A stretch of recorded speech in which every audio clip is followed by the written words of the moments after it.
Welcome back to The Deep Dive. We're the podcast where we take a stack of really fascinating sources and pull out the absolute key insights for you. That's right. We do the digging so you get the gold. Exactly.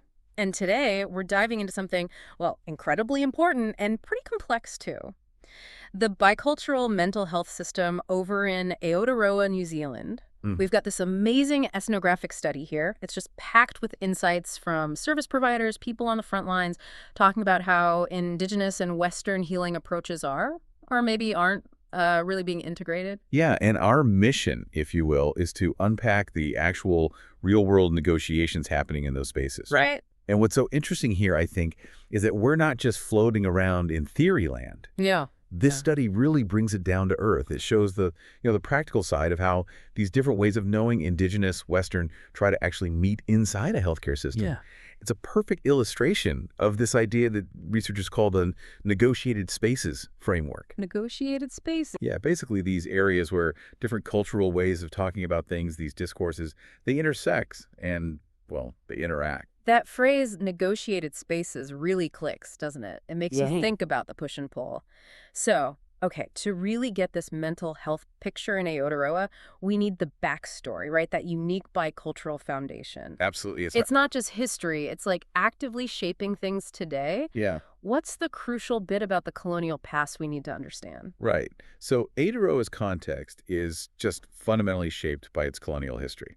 Specifically, the signing of Te Tiriti o Waitangi, the Treaty of Waitangi. That was between Maori and the British Crown. Okay. But, and this is critical, the source points out that an illegitimate translation was used, basically to legitimize colonial rule. Ah. And that, understandably, led to a really long history of Maori resistance.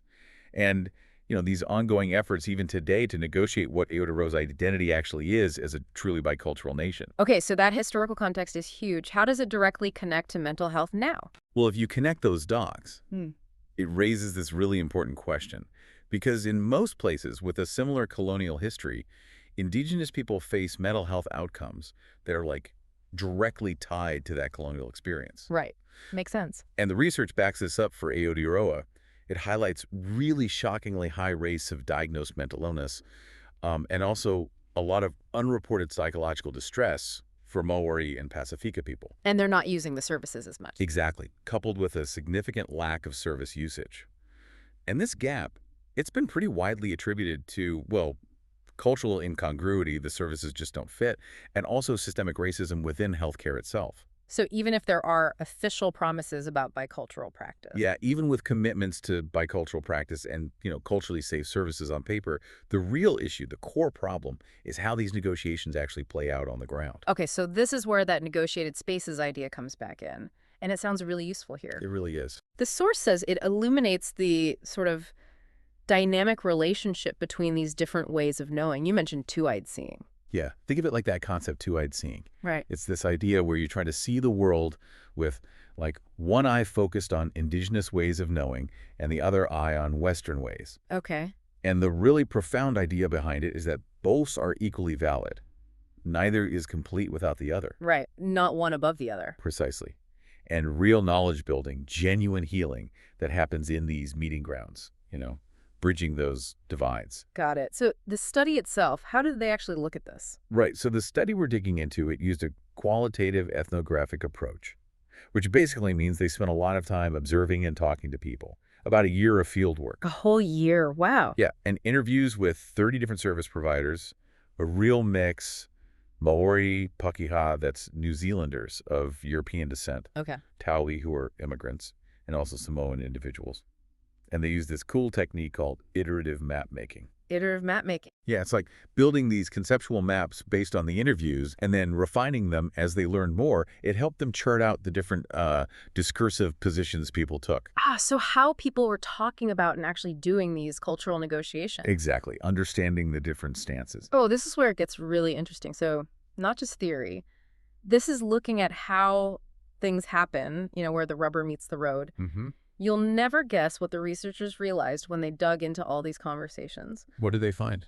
They basically identified 5 major ways, 5 positions of how these negotiations were playing out within the bicultural mental health system. It's like a real eye-opener about the true state of biculturalism. Okay, let's break them down. What's the first one? Right, position number 1. Okay, so the first position they identified is called opposition. Opposition, okay. And this describes how basically proponents of Western practices were actively resisting biculturalism, Yeah. often, to hang on to their dominance in the system. It works by positioning indigenous knowledge Mataranga Maori as, like, inferior to Western science.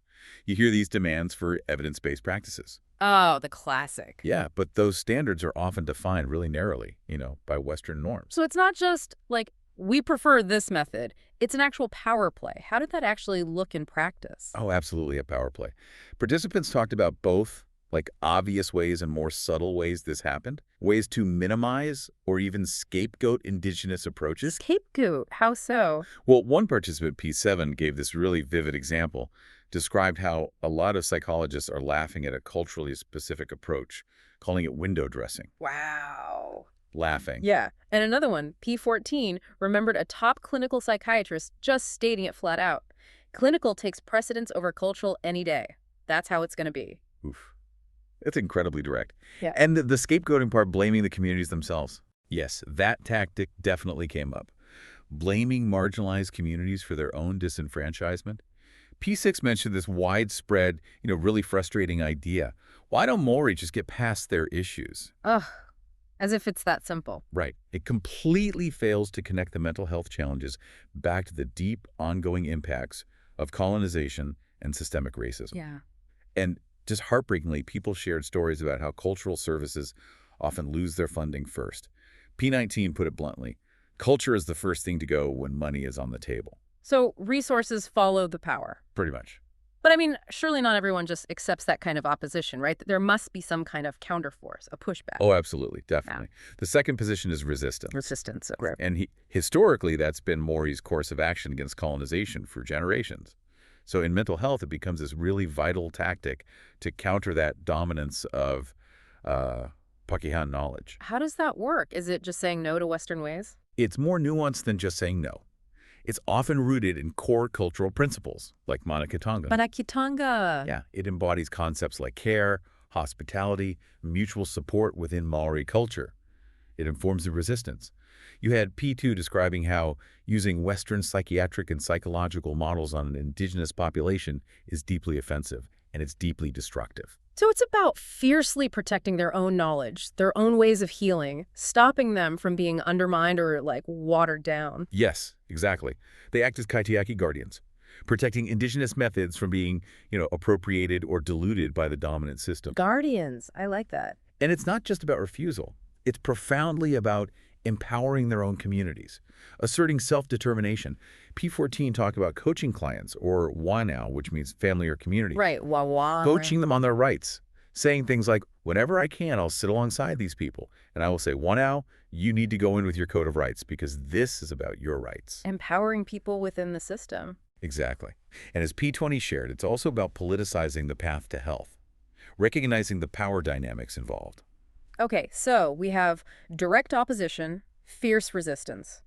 What about when things aren't so black and white? Like when cultural practices seem to get, well, absorbed into the main system, maybe losing something along the way. Yeah, that leads us to the third position, assimilation. Assimilation, okay. This describes how the Western system sort of acquires indigenous cultural protocols, sometimes even indigenous workers themselves. They get integrated, but they lose their distinctiveness. That's often what happens, yeah. Yeah. Cultural ways might become kind of limited or standardized just to fit into the existing Western structures. Yeah. And interestingly, all the participants, didn't matter if they were indigenous or not, they all recognized this powerful pull towards conforming. So you might hire cultural workers, but their roles end up looking pretty much the same as the standard clinical roles. Often, yeah. It can become hard to tell the difference. And sometimes this is just a response to the pressure, the struggle to survive in a system that's really underfunded. Makes sense. A survival tactic almost. Kind of. P10 said, I find it easy to assimilate to the system that I'm working in. And quite often, I don't see that I have a lot of power to do anything. That's tough. It is.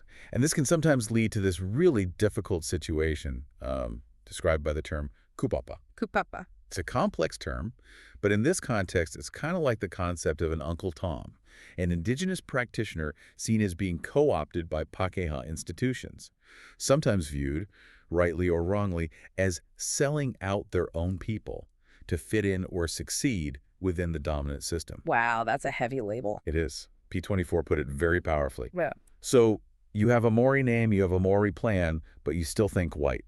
It's described as like a process of internalized colonization. Internalized colonization, Yeah. affecting practitioners themselves. Okay, so if assimilation is about that kind of internalizing, what about maneuvering? That sounds different, maybe more about the outside appearance. You're totally on the right track. Yeah, maneuvering the fourth position is much more about manipulating the outward signs, the cultural indicators, to look bicultural. Ah, the appearance of it. Exactly. Without the deep, genuine, transformative engagement. Think window dressing, like P7 mentioned before, or just, a tick in the box. Right. Give me an example. Okay, so maybe using Terio Moe, the Maori language in the agency's name, or having certain cultural protocols formally included in sessions, but it feels more cosmetic than actually changing how things work. Superficial. Yeah. P6 called it a very shallow, superficial way of looking at mental health services. So you might have policies that say culture is important, but there's no real enforcement, no actual teeth to make it happen in practice. Precisely.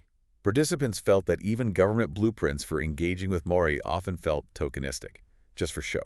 P18 said Terio is sometimes used to soft sew and put a veneer over the policy to make us feel it's all right. Just smoothing things over. Yeah, and even efforts to increase Maori and Pasifika representation in the workforce, which sounds good, right? Yeah, on the surface. But it was often seen as tokenistic, too. Yeah. Like just filling quotas without providing the actual resources or the genuine power needed for those individuals to make a real difference based on their cultural knowledge. So they're there, but maybe not empowered. Exactly.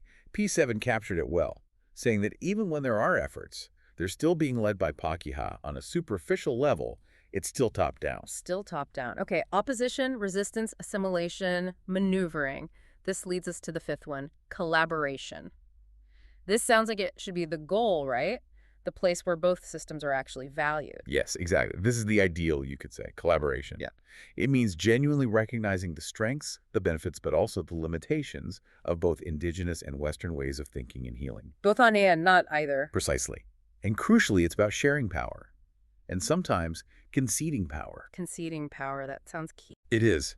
There was this really powerful quote from a Pakeha participant, P26. They said, as a Pakehar, you have to be willing to take a step back and to value the words and actions of your Maori Pasifika colleagues. Okay. And then they added, sometimes you will feel stepped on, but remember, it is colonization which is being stepped on, not you. Wow. That requires some serious self-awareness and humility. Absolutely. It must be incredibly challenging and, yeah, I imagine sometimes quite uncomfortable for everyone involved. Yeah. Pete then described it as an unsettling process, both for indigenous and non-indigenous practitioners, just acknowledging the discomfort of working within a system that's so deeply shaped by that difficult historical context. An unsettling process. I like that framing. It acknowledges the difficulty. It really does. Yeah. It means you have to actively work on decolonizing yourself, unlearning those internalized histories and biases. Hard work. Definitely. And true collaboration, it means bridging these cultural systems. Yeah. Practitioners have to become like interpreters, mediators, advocates for both worldviews. Yeah, P14 described it so vividly. We are the translators, we are the interpreters, we do that all. We advocate, we translate, we interpret. Wow. Wearing many hats. Many hats. And they added, and sometimes you don't get that right either, so you tailor the fit. And, hopefully you've landed the waka on the shore. Landed the waka on the canoe on the shore.